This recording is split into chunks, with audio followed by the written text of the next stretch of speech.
Governors visit Plateau, demand end to violence, promote lasting peace. Federal government inaugurates committee to cut food imports by 50%.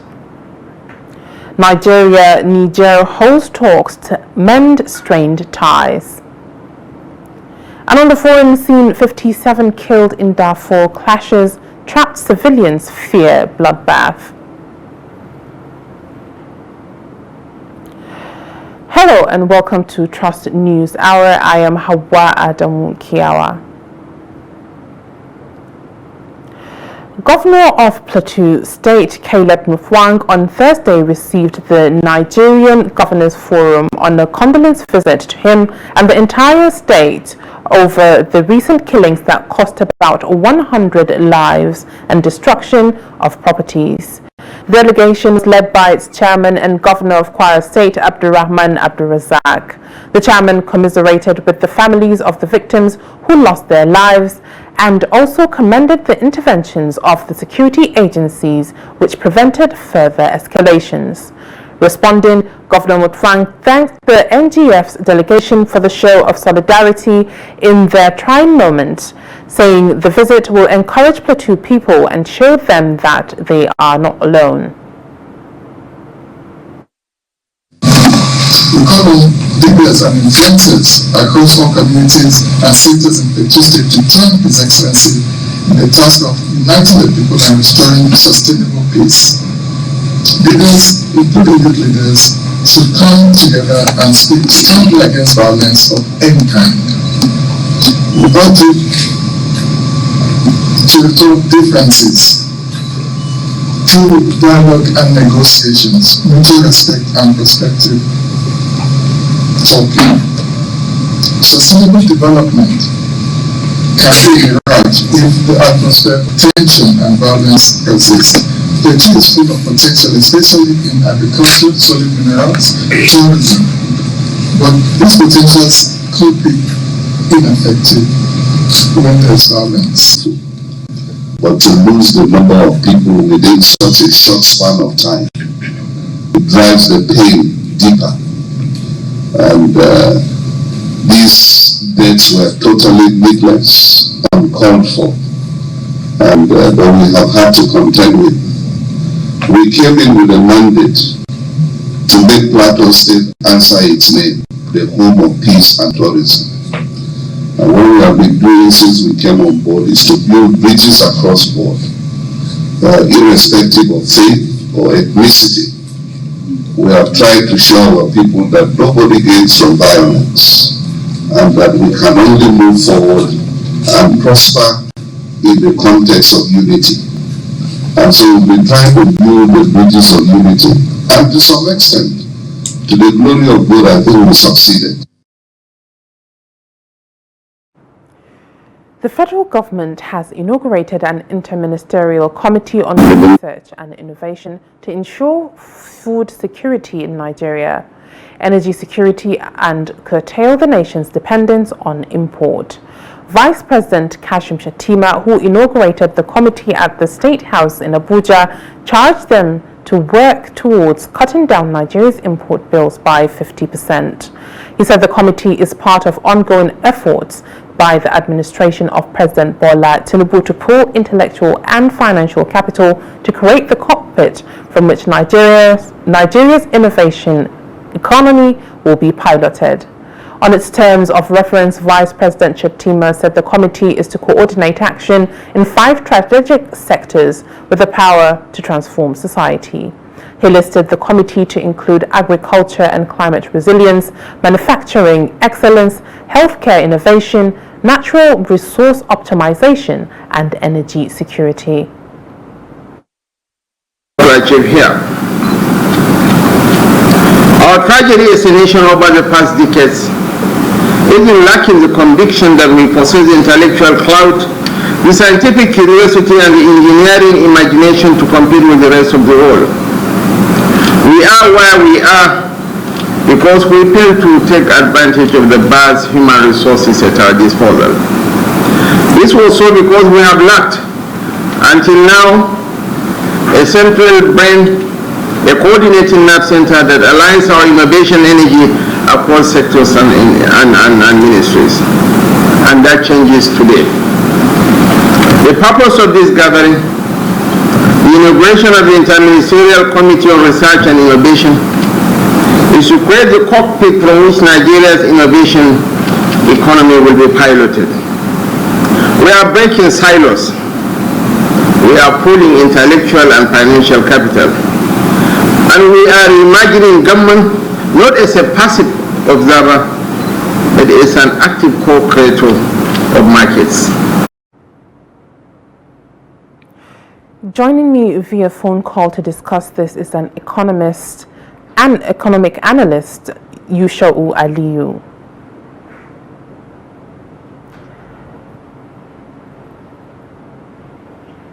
Hello, Yusho, can you hear me? Yes, I can hear you. Thank you for joining us. Thank you. Good evening, Nigeria. Good evening. With the inauguration of this Interministerial Committee on Research, how feasible is it to be able to cut down importation by 50%? The most important things to look in the tax ahead this inauguration of this committee, one is to understand the context of food security. The second is to understand the context of energy security before we look at import dependence, because in each there is what is required to put a capacity to bring what is required to take advantage of the teeming population as well as the market situation. So in my own opinion, it's a timely inauguration, and it's a committee that deserves to work tirelessly to bring out what will bring Nigeria to have a stable food supply, and also not only stable food supply, but to have a supply of food that is commensurate with the income of the consumers. All right. Now, with what impact would it have on propelling the nation's economy, as well as the inflation rate, which is at an all-time high at the moment? Yeah, inflation is as a result of many factors. There are exogenous factors, there are indigenous factors, and there are also what you call cost effective implication. But what I am optimistic is the fact that if this committee diligently provide an opportunity for Nigeria to be able to produce what is required, then definitely looking at the input requirement of all classification of agricultural production as well as animal husbandry is very important. The second aspect is energy. Energy is also taking larger part of people's income, and therefore if we have an energy security that is well planned, then definitely we are expecting an energy plan that will be more efficient and also affordable. The two concepts, that is the food security and energy security, has to do with the pricing establishment and also income measurement of different income groups. While import dependence, it depends on the capacity of what we are producing in agriculture and also the capacity of what we are generating as far as energy is concerned. So this committee has a very good assignment to look into the number of Nigerians, that is the population. I'm happy that we are undergoing structural economic reforms that include reform in various sectors of the economy and also reform in even the tax system. So when we take this component of policy adjustment, it is quite timely to have a committee's input to drive what is called prosperity as well as growth and development of our economy.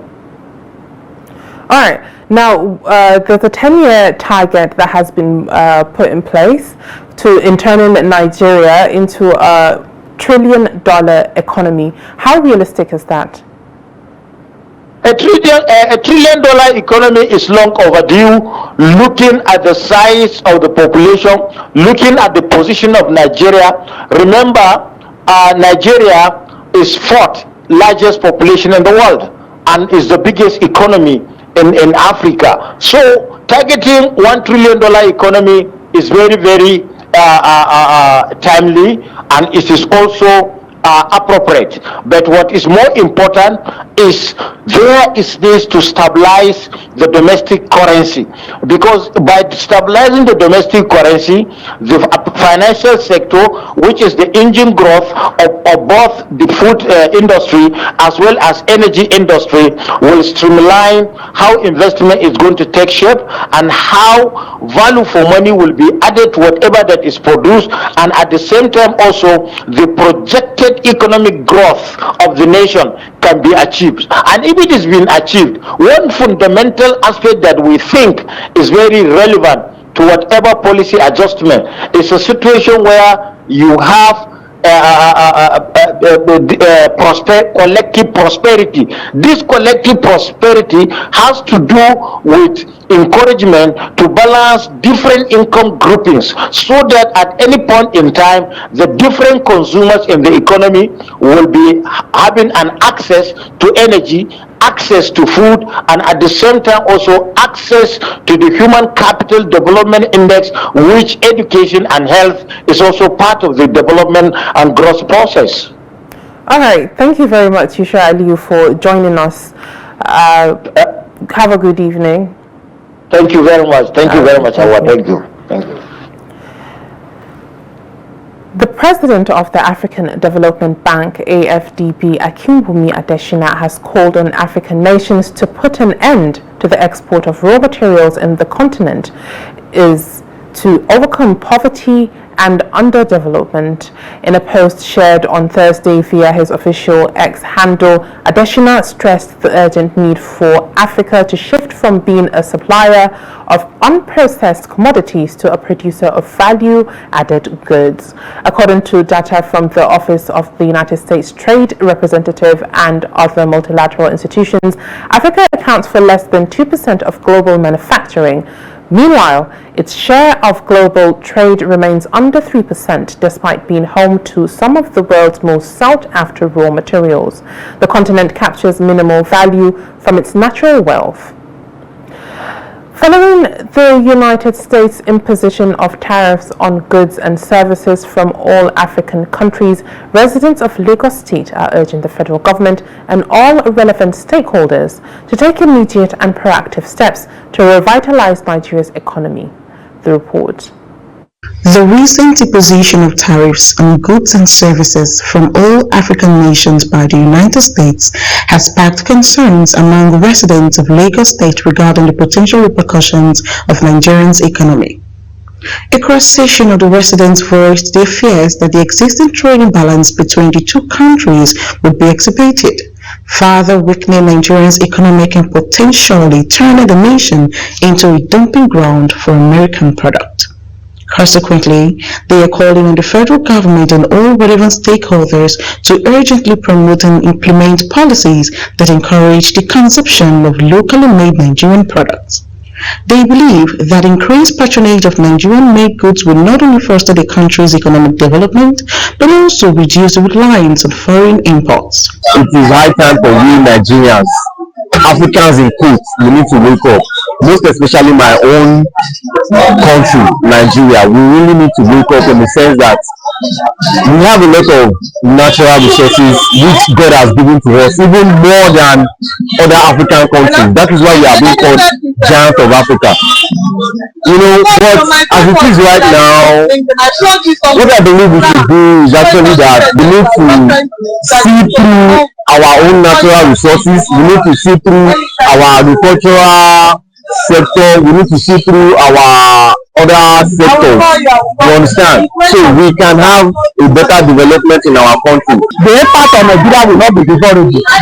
Right from day one, if we look at the trade balance, that is balance of net of America and Nigeria, you will see that America have favorable balance of trade against Nigeria. The only thing we are exporting to America is oil, but we as a developing country, we are importing a lot of things from America. And when at the end of the day, by the time we look at the trade of balance, it doesn't favor. But what I can do is that to tell everybody to start doing our goods, so we can make money out of it. So it's better than American oats. Of course, it's going to have a heavy, because we are always dependent on external, productions and so on. And bringing that on us is going to further inflict problems on the economy of Nigeria. But for me, I think what we should do is to develop our local content. Up to our leaders, they find a way around it, because there's no how such tariffs will be imposed on us and it will have economic effects. As you can see, everywhere is engulfed with inflation and so much. Things like that. And so, with the tariff, we are expected to feel more impact of that heat. According to them, to prevent Nigeria from becoming a dumping ground for foreign goods, it is crucial that all stakeholders work collaboratively to develop local content and effectively harness the nation's mineral resources. Fast food vendors in Gombe State, particularly the popular roadside tea sellers known as Mishai, are grappling with the challenges of soaring food prices. The escalating cost of staples like noodles and tea have forced these small businesses to adjust their prices, leading to a noticeable decline in customer patronage. Trust TV's Hassan Okoli brings us the details. The aroma of freshly prepared noodles and tea, a staple for many residents, is becoming less common. The reason is a significant hike in the prices of essential ingredients. Noodles, once an affordable meal option, have seen their prices skyrocket. This sharp increase has forced vendors to raise the price of a single serving, ranging from 1,000 naira to as much as 1,500 naira per plate. A similar scenario is also playing out among vendors of tea with milk. We are experiencing hard times. I can't even sell milk like before. I used to buy a bag of sugar, but now I am buying in majors, meaning my capital has reduced significantly. In fact, I can't even provide milk for my customers now, so they have to come with it. However, we must go on with business. The impact is evident as vendors report a significant drop in sales, with some customers opting for cheaper alternatives or forgoing their usual meals altogether. The addition of eggs, once a common request, is now a luxury money can't afford. With the price adjustment, some vendors have to implement some strategies to comport the protesting customers. About the Indomie, before we are selling it 1.5, but because of change of so many things, as we know, things are high now, so now we are selling it 1.6 per plate. One Indomie, 2 eggs, we are selling it 1.6, and our Goruba half 1.5, full 1.3,000. Yes, we have discounts. Like if you people come and grow, many of you like 20, 15, you are on either maybe birthday or any program like this. So we have discounts like 1 plate to 2 plates. In response to declining sales, some vendors have started offering alternative brands of noodles which are slightly cheaper to retain customers.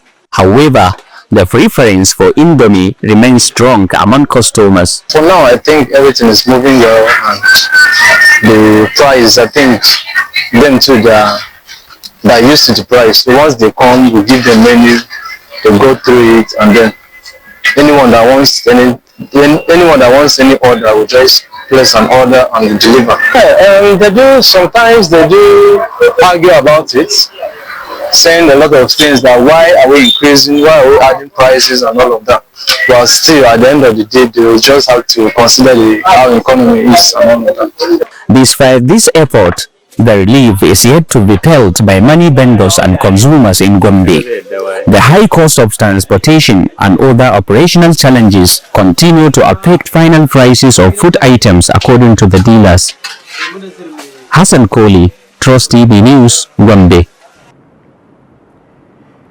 The Minister of Foreign Affairs, Yusuf Togar, has embarked on a working visit to Niamey, Niger Republic's capital, amid a frosty relationship between Nigeria and Niger.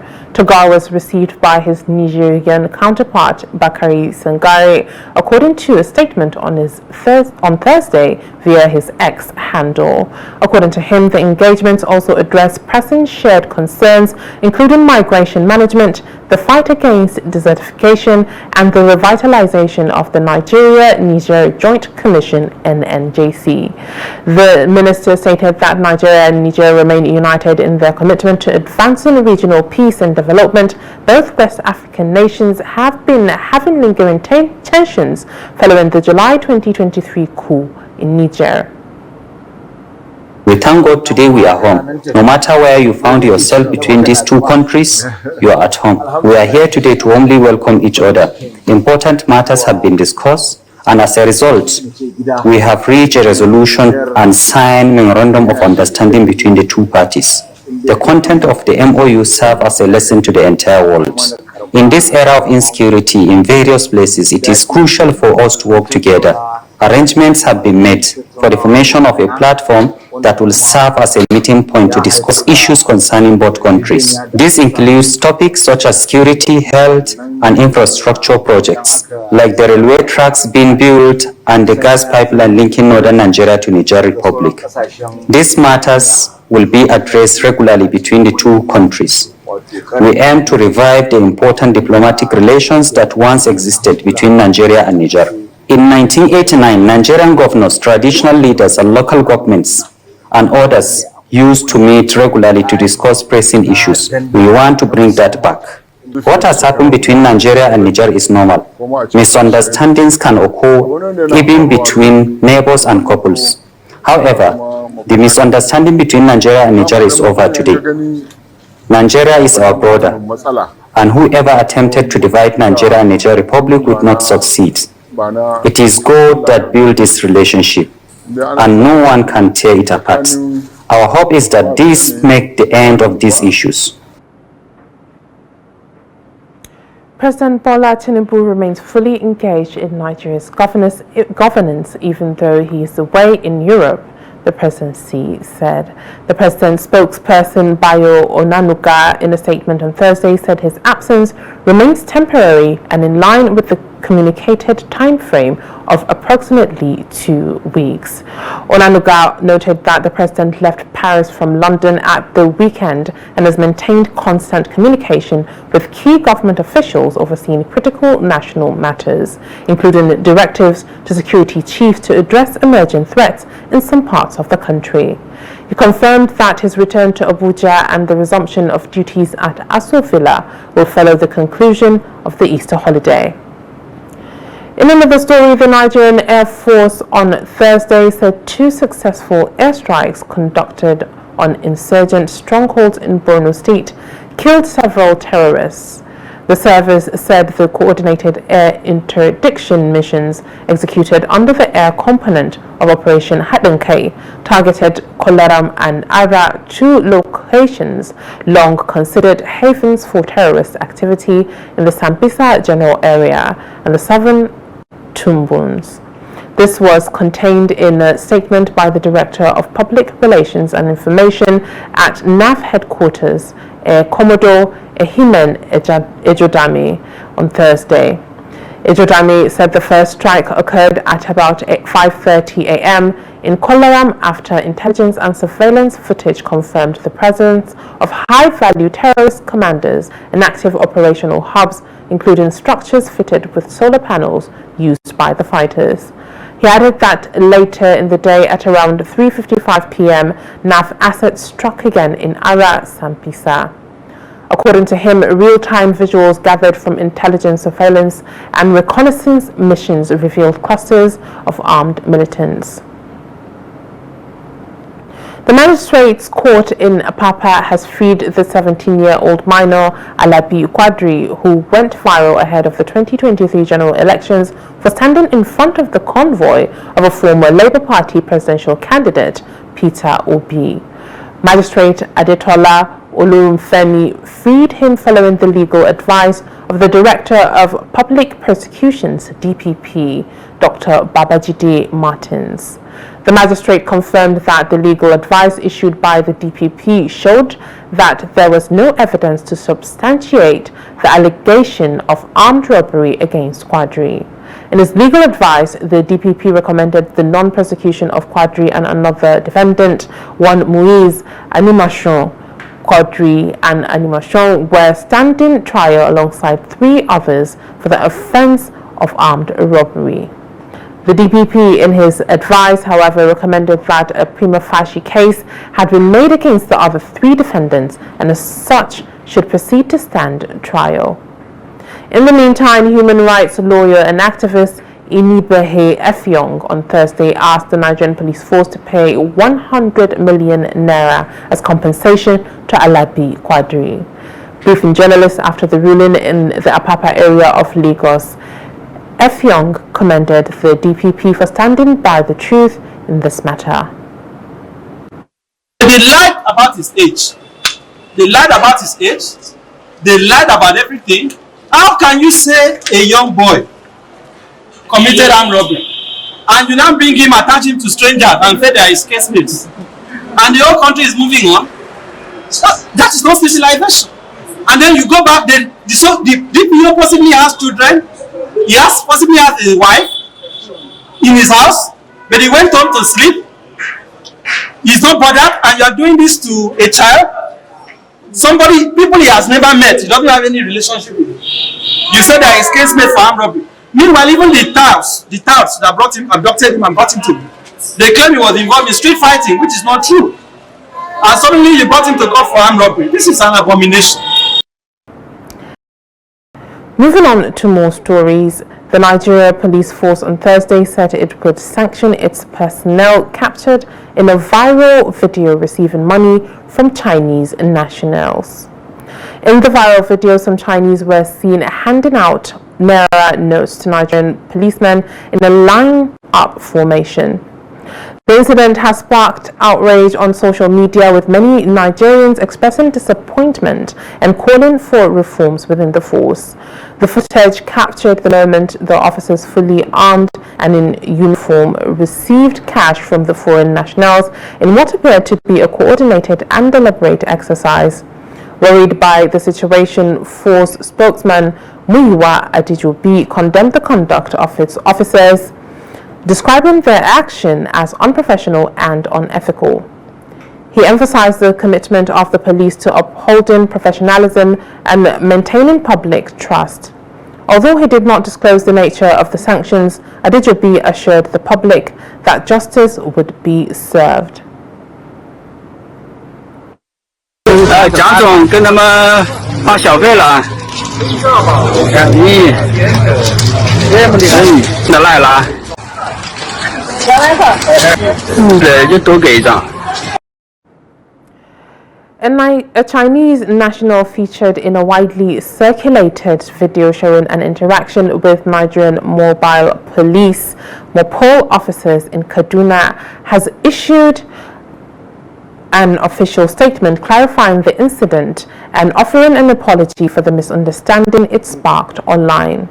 The video, which quickly went viral across social media platforms, appeared to show a group of Chinese delegates engaging with armed Nigerian police officers in what some viewers interpreted as an exchange involving money, prompting public concern and speculation about possible bribery or misconduct. In a statement signed by Mr. Jiang, one of the individuals seen in the video, the Chinese delegation strongly denied any wrongdoing, asserting that no money was offered or demanded inappropriately, adding that no bribe was given to the officers. 近日，本人带领中国考察团一行。 What we came to do is about promoting friendly economic and trade cooperation between China and Nepal, led by Korean Chinese investors who are here to invest in Nigeria. I will discuss this with our people and encourage them to learn how things are done here, so that we don't repeat these kind of mistakes. Once again, I apologize. The lawmakers representing Kogi Central, Senator Natasha Akpoti-Uduaghan, on Thursday raised the alarm that some armed men raided her family home in Obeba, Ihima, Kogi State. The senator disclosed this in a statement issued in Abuja by her media team. According to her, the gunmen invaded and vandalized the residence which belongs to her grandfather on Tuesday. The attack, according to the report, was however repelled by security agents. The statement also urged the public to remain calm and support the pursuit of justice for the lawmaker, saying her dedication to her constituents should not be met with violence and intimidation. The Kano State Police Command has busted a criminal network that specializes in smuggling firearms into the state. At a press briefing at the command's headquarters, the State Police Commissioner Ibrahim Adamu Bakuri said the recovery of arms and ammunition is as a result of intelligence-led joint operations over the past 4 weeks. Bakuri revealed that 114 live cartridges, 19 rifles and 6 used cartridges were recovered.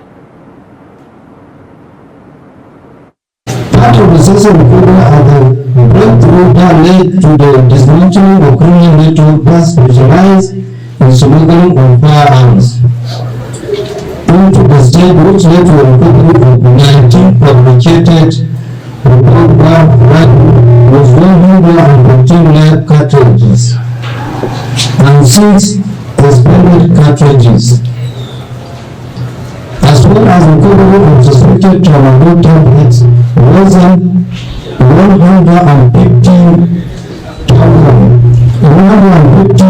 million naira. A total of 157 suspects involved in armed robbery.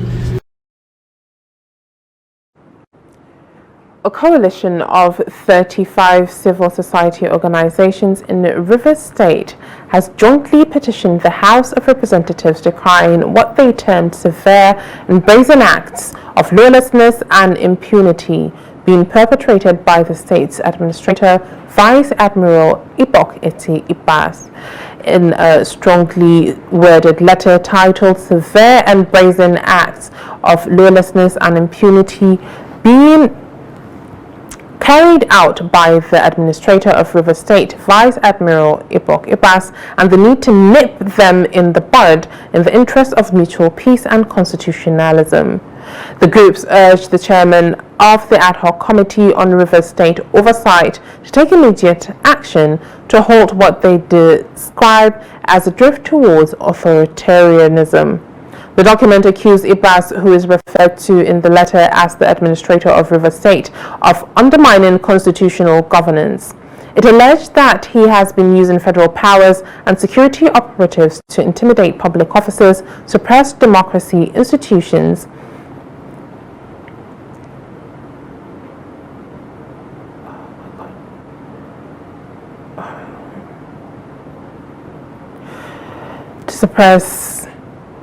and interfere with the proper functioning of government in the state. As the 2027 general elections draw near, the political landscape is abuzz with speculations about potential presidential aspirants, igniting debates about youth inclusions in Gombe State.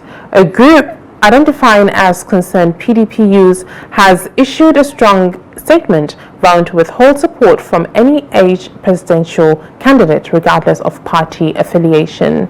They argue that it is time for older politicians to relinquish their hold on power and pave the way for younger generations. This call for a generational change has, however, raised concerns among political experts who question the readiness of young people to handle the complexities of high-level political office, emphasizing the need for substantial preparations and experience. Hassan Kohli reports from Gombe.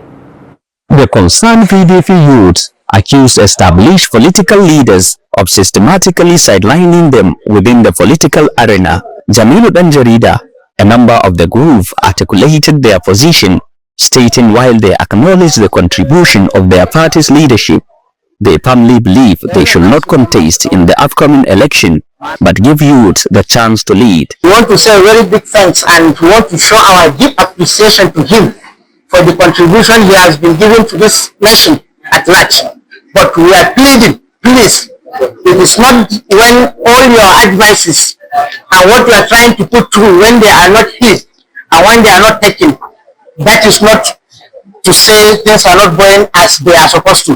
Please, we want to say a very big thanks to you, but we want you to please place the nation before your personal issues. We want to say, please, your political ambitions should not supersede the betterment of Nigeria. Political analysts, while acknowledging the validity of youth's demand, suggest that this push for youth inclusion may be coming late in the electoral cycle for 2027. Professor Abdulkadir Saleh, a political analyst, urged young people to develop strategic approaches to challenge the entrenched political dominance of older figures. I think I commend them for that. But looking at the contemporary reality, I think the call is too late. It's too late because why? One, there is crisis in PDP right away. There is internal crisis which divide the party into two. I think this call will also worsen the situation at this material time because the party is divided. I think what PDP need is one house. Let them consolidate and have a one house. Two, the issue of presidential election is only 2 years from now, because by 2027 we are going to have another general election that will usher in a new president. So if now all veteran that knows the rudiment of politics, that contested for many, that become the vice president of Nigeria for almost 8 years will step down, then the question is, who will fill that vacuum? He expressed concern that Nigeria will not experience meaningful progress unless youth actively engage in the political forces and displace older politicians from positions of power. Hassan Koli, Trust TV News, Gombe. The House of Representatives has launched a full-scale investigation into the utilization of take-off grants, bailout funds, and other special interventions disbursed to ministries, departments, agencies, institutions, and government-owned enterprises from 2015 to date. Speaker of the House Tajuddin Abbas reaffirmed the National Assembly's commitment to transparency, fiscal discipline, and accountability in public financial management on Thursday, while declaring open the investigative hearing organized by a special committee to investigate the utilization of the funds. The report. The utilization of take-off grants, bailout funds, and special interventions allocated to ministries, departments, and agencies, NDAs, institutions, and government-owned enterprises, GOEs, in Nigeria since 2015 has been a subject of significant concern. Despite the substantial financial allocations aimed at stabilizing operations and addressing fiscal challenges, reports indicate widespread mismanagement and inefficiencies. In response to these concerns, the House of Representatives constituted a special committee to investigate the utilization of these funds from 2015 to date. The committee is tasked with assessing compliance with financial regulations, identifying instances of misappropriation, and recommending measures to enhance accountability and transparency in fund management. It will also focus on the proper application of funds meant for institutional takeoff, economic stabilization, infrastructure development, and emergency responses. Our overall goal is to promote good governance, optimize public resource utilization, enhance accountability in government business, and equally strengthen our democracy. In conclusion, I must reiterate that the purpose of the special investigative hearing is to improve transparency in governance as one of the fundamental tenets of democracy. It is imperative that we thoroughly investigate how these funds have been utilized, ensuring that every naira spent is accounted for and that has truly benefited our citizens. I would like to urge heads of agencies and organizations present today to provide truthful and accurate information to this committee in order to enable us carry our work. Stakeholders, while acknowledging that probe is necessary in light of growing public concern over the management of these interventions, describe it as a critical step toward institutional reforms and the fight against corruption. The format of presentation simplifies the analysis of the presentation. What we have here, we have like three issues. We have bailout, we have take-off grant, we have intervention funds. So if the Office of the Accountant General can get a format reporting from the Secretariat, the amount each segmented, take-off grant separate, bailout separate, intervention fund separate, and then it should come in 2015-16 to the end. What we were asked was to submit preliminary intervention allocations to NDAs, departments and agencies and other government-owned enterprises for the period 2015 to date. That's the request we were asked to, and we have compiled them in this report. Meanwhile, the committee has summoned some key accounting officers and heads of agencies to submit detailed reports, financial records, and implementation updates on the interventions they received. It also emphasized that findings from the probe will inform future budgetary appropriations and help build a framework for more responsible governance. The governor of Borno State, Professor Babagana Zulum, has warned that child molestation, violence and abuse will not be tolerated under his government. He cautioned educators, parents and guardians against such acts during the graduation ceremony of 150 Zankaya learners on a skills acquisition training program in Maiduguri, where beneficiaries were supported with startup packs and cash.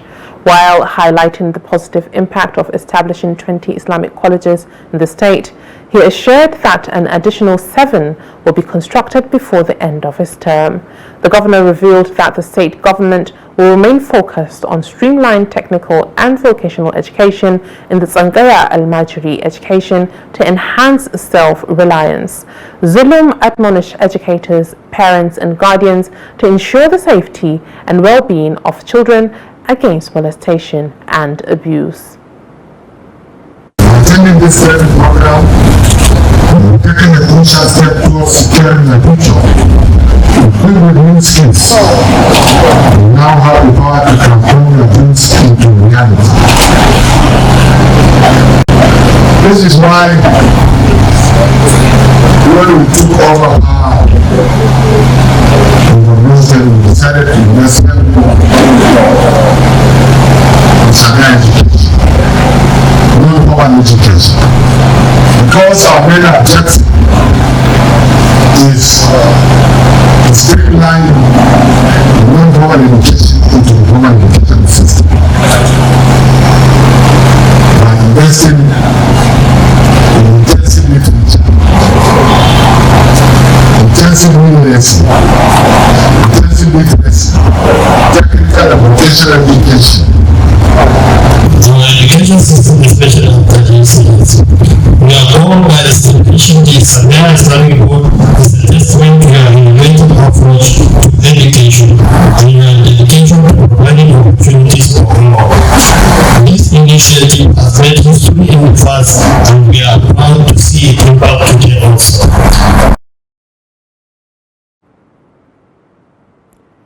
Famous statues at strategic locations across the world serve many purposes, depending on how individuals see or take them. In Nigeria, Osun State boasts of many notable statues and monuments with historical or cultural significance. Hamid Oyegbade in this report takes us to some of these statues and what many may not know about them. His report. Famous statues with historical or cultural significance are a common sight in major cities in Osun State. These statues or sculptures are often found in strategic roundabouts and were created as historical reminders. This helps to link the youth with past leaders and important cultural or historical elements. Every people need a statue to remember our forefather. So then when you have the statues, You can even keep the issue. This is my father, this is my great grandfather. You can tell your children and other people that this status of the issue of what is past, that you can never make them again. Statue at also the one that do the hand like this, it represents the Osun, that the Osun accommodates people, so it is useful. I am familiar with different statues in different towns, most especially in Osun State. And you know, some of these statues are not just there because of beautification. They have stories to tell, most especially the history. And you know, the people of the town, most of the statue talks about the history, and also it is the statue of the founder of that town in most cases. For instance, in Osogbo, the state capital, the famous Baba Onishekere statue at Ayetoro Junction depicts Osogbo as the home of entertainment. When you see Iya Osun at Motor Park Garage, because the city belongs to Osun, and it also to welcome the visitors to the town. The Baba Onishekere, the Osogbo is well known with the entertainment people. To entertain is to beat Aratu Shekere. Meanwhile, residents have condemned the removal of the statue of Osun goddess from the old garage roundabout in Osogbo. Maybe due to renovation, reconstruction, it has been taken to a temporary site. It may be returned after the thorough completion of the road construction. Apart from their cultural and historical benefits, statues serve other purposes, including entertaining visitors and helping them to locate particular places. Amid Oyegbade, Trust TV News, Osogbo. In business, gold has surpassed the $3,300 mark, driven by a weak dollar and the looming United States-China trade war, which are attracting more investors and extending its year-to-date gain to over 26%. The price surge aligns with the going trade war as President Trump has ordered an investigation into potential tariffs on rare earth imports, further intensifying the dispute with China. In response to significant tariffs imposed by the United States, Beijing has enacted restrictive measures on the export of rare earth metals and rare earth magnets to the United States as part of its retaliation. The escalating trade tension has contributed to a decline in the United States dollar, tracked by the Dixie USDX, which has dropped by more than 4% in April alone, bringing its year-to-date loss to over 8% so far in 2025. Customarily, investors are seeking refuge in gold, which has risen from an opening price of $3,157.30 at the beginning of April, successfully reaching both the $3,200 and $3,300 threshold. This impressive surge positions gold at the top of the commodity table year to date, with consecutive gains since January, relegating United States coffee to second place. In another story, the dollar on Thursday lifted from a 7-month low against the yen as the United States-Japan trade talks avoided the issue of foreign exchange, while it made small gains on other currencies ahead of the long Easter break. The dollar fell this month as the United States threatened, imposed, and then postponed massive tariffs, undermining confidence in U.S. economic growth and stability. The almost 8% gain for the Swiss franc since April 2nd is the largest among G10 currencies at 0.8167 per dollar. It is close to testing resistance at a decade high of 0.81. The euro and yen are not far behind, with gains of near 5% on the dollar in little more than 2 weeks, leaving both overdue for a bit of a pullback. The euro eased slightly to $1.1362 in the Asia morning, though it remains within sight of the fourth straight weekly rise, even with the European Central Bank expected to deliver a 25 basis point rate cut later on Thursday.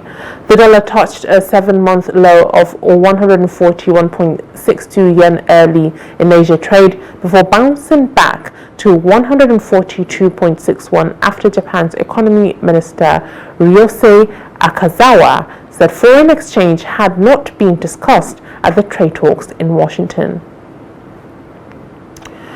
Away from Nigeria, clashes between Sudanese paramilitaries and the army have killed at least 57 civilians in the besieged Darfur city of El Fashir, medical and activist sources said on Thursday, with civilians fearing a looming bloodbath as fighters close in.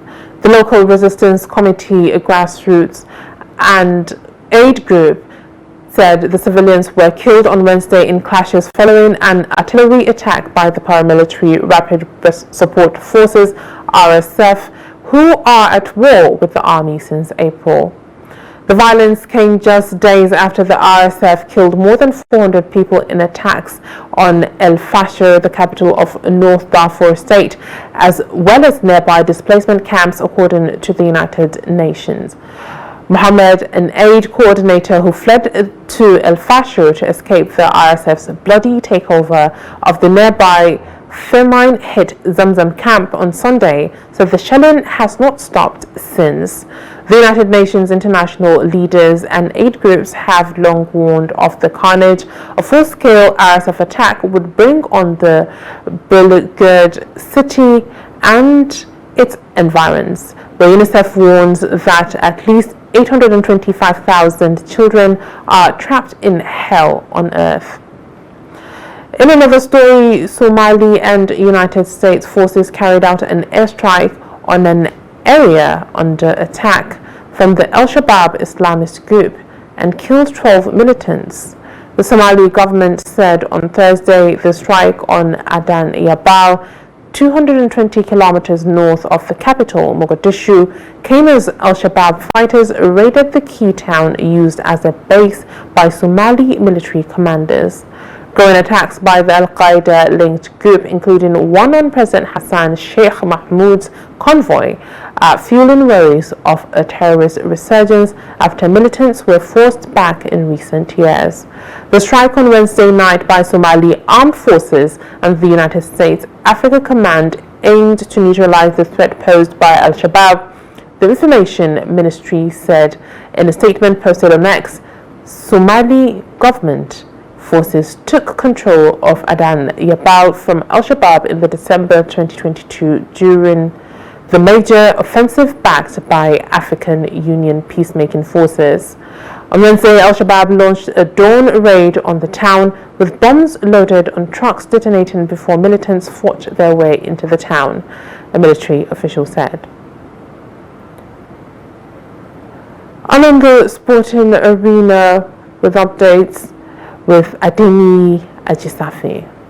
Nigeria's under-18 and under-20 women handball final team list of 14 players have been released ahead of the IHF Women's Trophy Zona phase to hold in Abidjan, Cote d'Ivoire from 19 to 24 April 2025. Coach Uzo of under-18 team included Omole Joy of Defender Babes and her sister Omole Shola alongside OJ Princess of Funanda Academy alongside right back Fausa Balogun in the mix, while Success Duru Chitachi Ogudurobe of Chief of Army Staff Babes, among others.